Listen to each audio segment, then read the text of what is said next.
How to work from home without going insane. Welcome in, much love, Trav here. And this question has been coming in from multiple sources. People who have the opportunity to work from anywhere can work from home.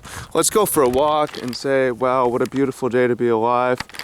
People who have the opportunity to work from anywhere work from home and say, yo, I'm going insane. I'm not talking to anyone.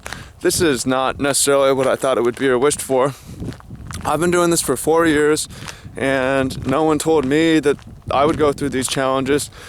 But I have strategies, and it can be really, really awesome, but it's something that you should be aware of, and I wish someone had told me what to do 4 years ago.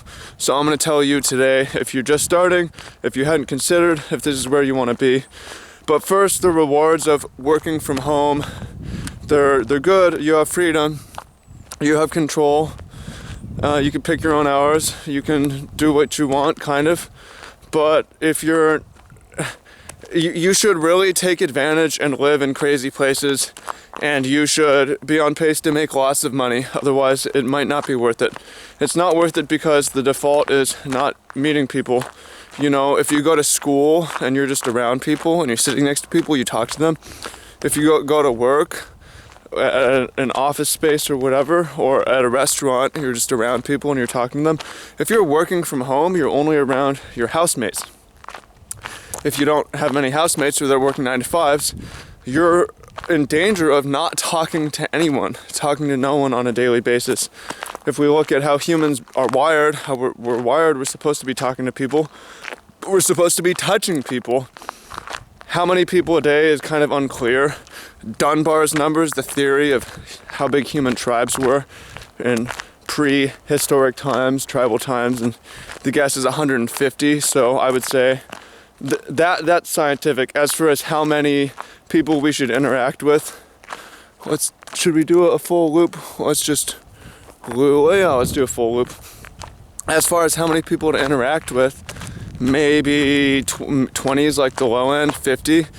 Not just interacting, touching. So if you're doing this, I talked to a guy, new coaching client who's on the low ends, interacts with only one person, his housemate.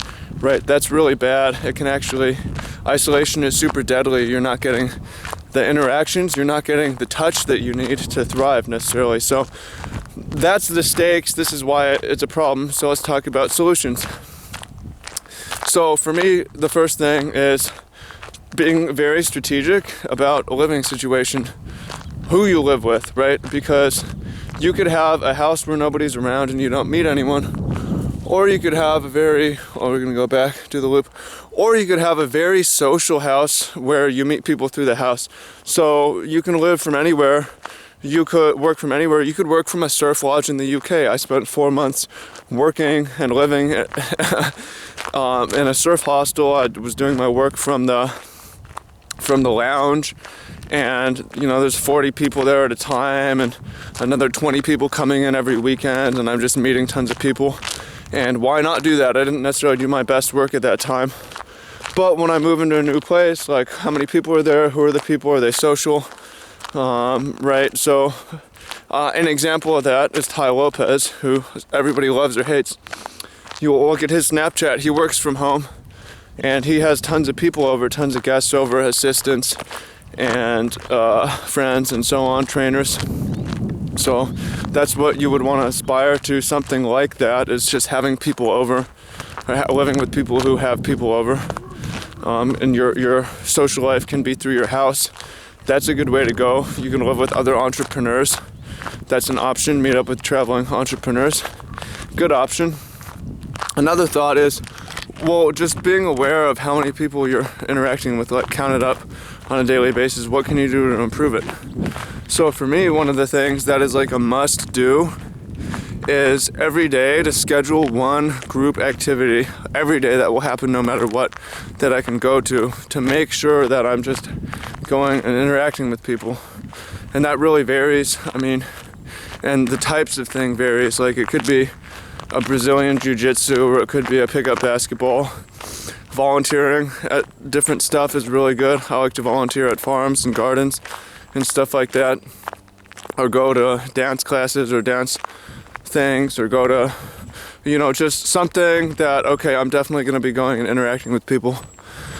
Also, I really like to start my day by leaving the house.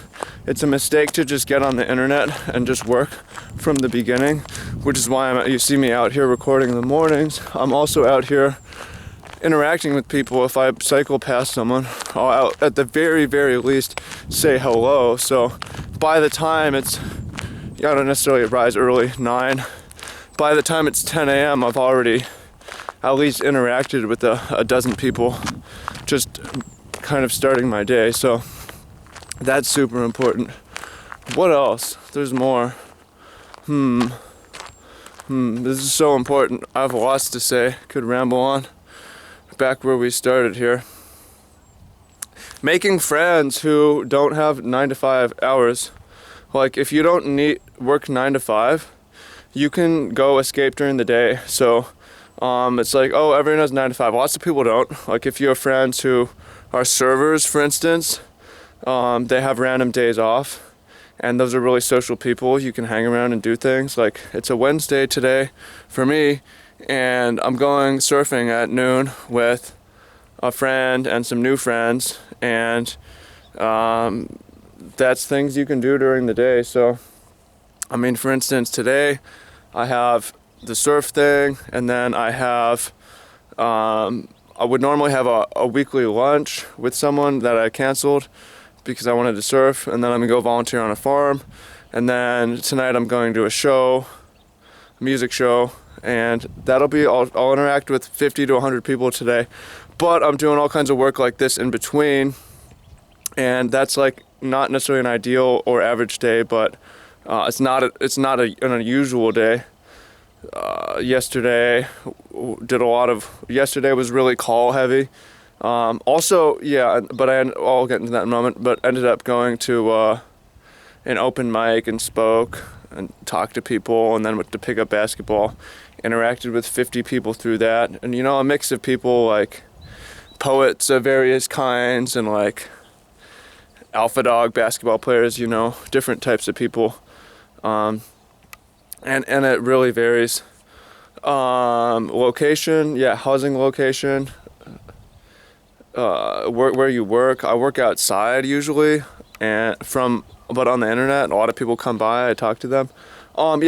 Kind of work. So, this is the last thought, is like the kind of work. So if you're working online, or from home, that could mean like emails or, like writing and stuff like that, or it could also mean phone calls. I've found that I prefer phone calls, and for me right now, I think it's more profitable just because it's more powerful to give people either one-on-one time or group time with presence.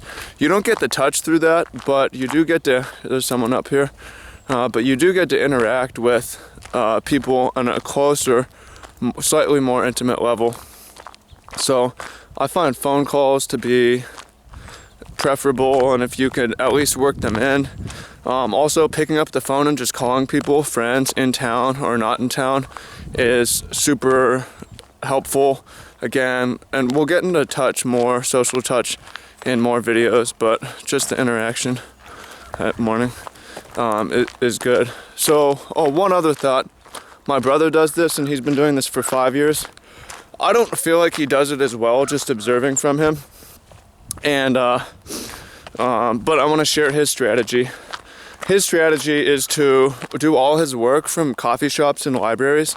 He could work from home, but he doesn't. He gets up, he doesn't do any work from home. He goes out and gets a coffee, and then works from the cafe, and then gets lunch, and then goes to the library and works.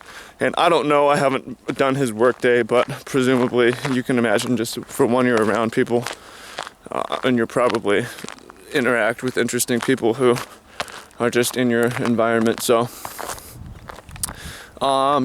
that's how it works. Those are a bunch of strategies, tactics to working from home and not going insane. So if you resonate with that, leave a comment, give it a thumbs up. If you want to know more, message me. Like, if you're seeing this 6 months out or a year, I might have a lot more strategy. I might have a lot more tactics that work better.